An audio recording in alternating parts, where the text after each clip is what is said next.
Quisiera hacer esta homilía una homilía más testimonial. Cuando comencé los estudios eclesiásticos, tuvimos la introducción general a la Biblia y luego una introducción particular al Antiguo y al Nuevo Testamento.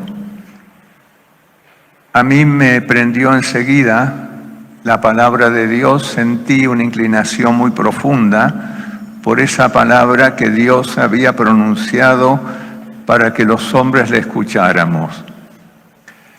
Y a medida que iba avanzando en la lectura y el estudio del Antiguo Testamento, me sonaba una y otra vez: Dios es un Dios que habla, Dios es un Dios que se comunica, Dios es un Dios que hace pronunciar palabras a sus enviados para que el hombre lo pueda entender. Así vemos en la Biblia que Dios hablaba con Adán y Eva, que hablaba con Noé, que hablaba con Abraham, que hablaba con Moisés, que hablaba con los jueces, los reyes y los profetas de Israel. Dios es un Dios que hablaba.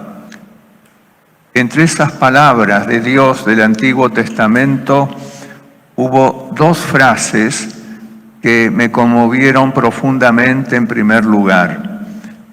La primera de ellas es cuando Moisés le vuelve a preguntar a Dios por segunda vez: ¿cuál es tu nombre? Y Dios responde diciendo cuál es su nombre. Y dice: yo soy el Señor, compasivo y misericordioso.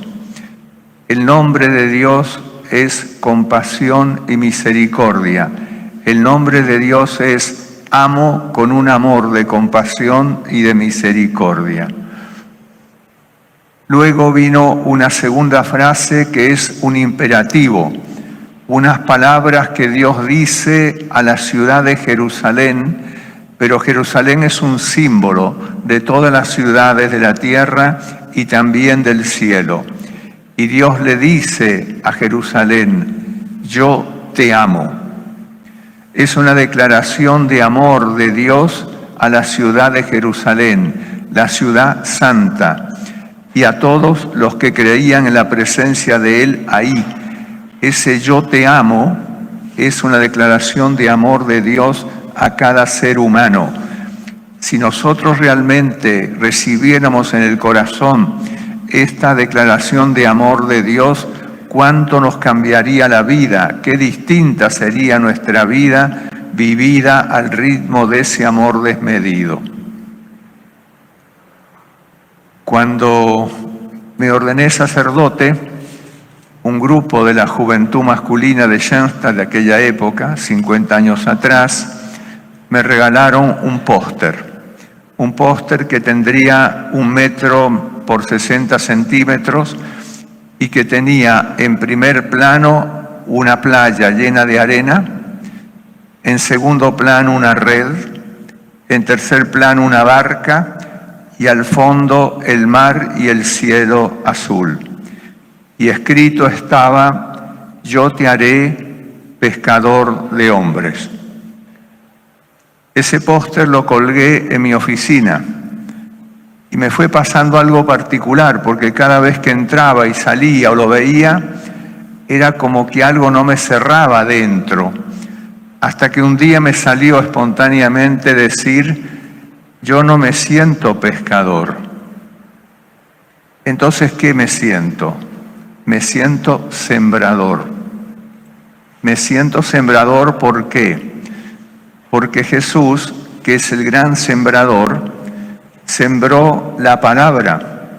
La siembra de Jesús fue su palabra. Y cuando dice el Evangelio: el sembrador salió a sembrar, esta parábola de Jesús, tenemos que imaginar que en aquel entonces no había maquinarias ni la siembra directa como tenemos hoy en nuestros campos.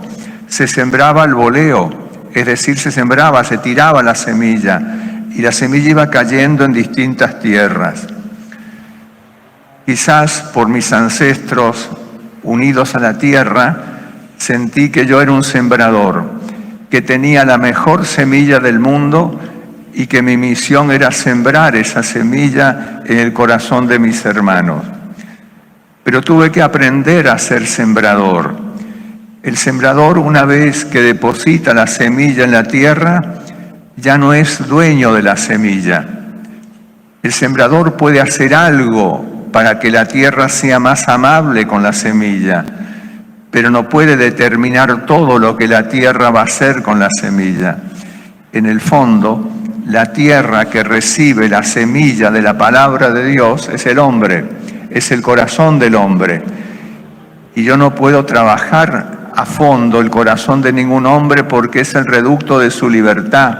Le puedo ofrecer la buena semilla.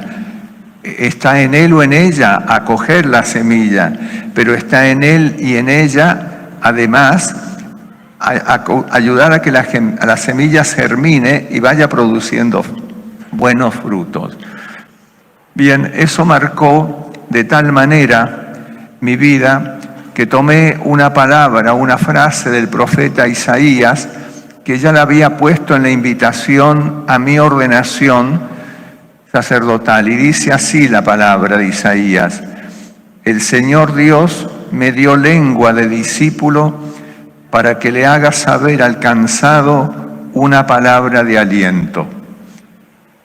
Esa frase de Isaías realmente me conmovía y dediqué muchísimas horas de mi vida al confesionario, al acompañamiento espiritual, a atender las personas. ¿Para qué? Para darle a todas las angustiadas o agobiadas una palabra de aliento. Y fue una manera muy particular de vivir el misterio insondable del sacerdocio de Jesús. Cuando con el padre Guillermo Carmona y todo mi grupo con los que estudiamos juntos, ustedes conocen algunos de ellos, el padre Antonio Cos, el padre Ángel Estrada, el padre Guillermo Mario Casone, el padre Horacio Sosa, Monseñor Claudio Jiménez, todo nuestro grupo, cuando íbamos a cumplir los 25 años de sacerdocio, decidimos peregrinar a Tierra Santa. Estuvimos casi un mes en la Tierra Santa y fue una gran experiencia. Y un día teníamos dividido el día así: a la mañana estábamos juntos realizando cosas en común y las tardes eran libres para que cada uno pudiese ir a un lugar determinado que quisiera y pudiera rezar y encontrarse con Jesús en esa tierra que él había caminado y había amado. Y un día, estando en la Basílica del Monte Sión, me vino esta frase de Jesús: nadie conoce al Padre sino el Hijo, y el que me ve a mí ve al Padre. Quien me ve a mí ve al Padre, es decir, el sacerdote, pero todo bautizado, tiene una misión sacramental: hacer presente la paternidad de Dios en medio del mundo, hacer presente el amor de Dios en medio del mundo. ¿Cómo hizo presente Jesús a su Padre? A través de su palabra y de sus actitudes, su forma de hablar, el vocabulario que utilizaba, la manera de mirar a las personas, la manera de dirigirse a cada uno, cómo los recibía y los despedía, todo hablaba en él del amor de su Padre, a quien él amaba y cuya voluntad quería realizar.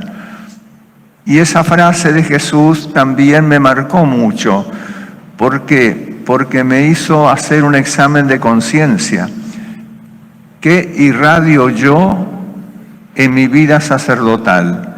El que me ve vivir, ¿qué ve en mí?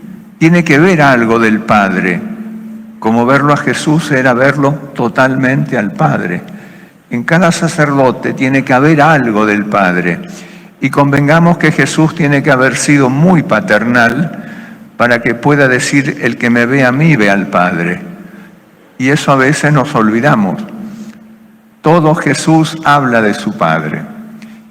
Bien, cuando volvimos de Tierra Santa, Seguí elaborando estas palabras y finalmente me quedé con otra frase, pero ya de los últimos años, que es cómo comienza el capítulo 13 del Evangelio de San Juan.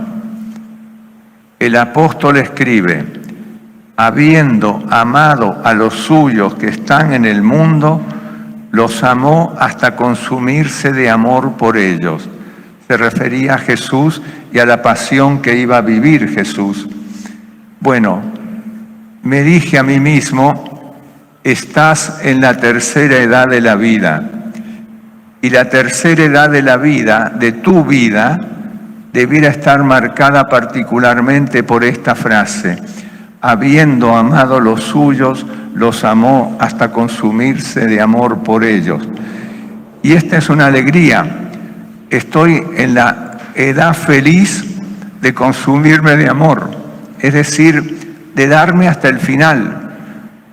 Yo recuerdo que cuando comenzamos a estudiar en Alemania con el padre Guillermo y todo el grupo, había una frase que se repetía mucho en aquel entonces, no sé si la recuerdas, que decía así: Jesús fue el hombre para los demás. Jesús vivió para los demás. Y esa es la manera de amar hasta el extremo, esa es la manera de consumirse de amor por los otros. Bueno, lo que yo les pido de corazón en esta tarde, que me ayuden a consumirme de amor. En primer lugar, rezando, pidiendo a Dios que me conceda esa gracia. Y segundo, exigiéndome, porque en la medida que ustedes me exigen, me tendré que dar. ¿Para qué? Para responder a lo que soy.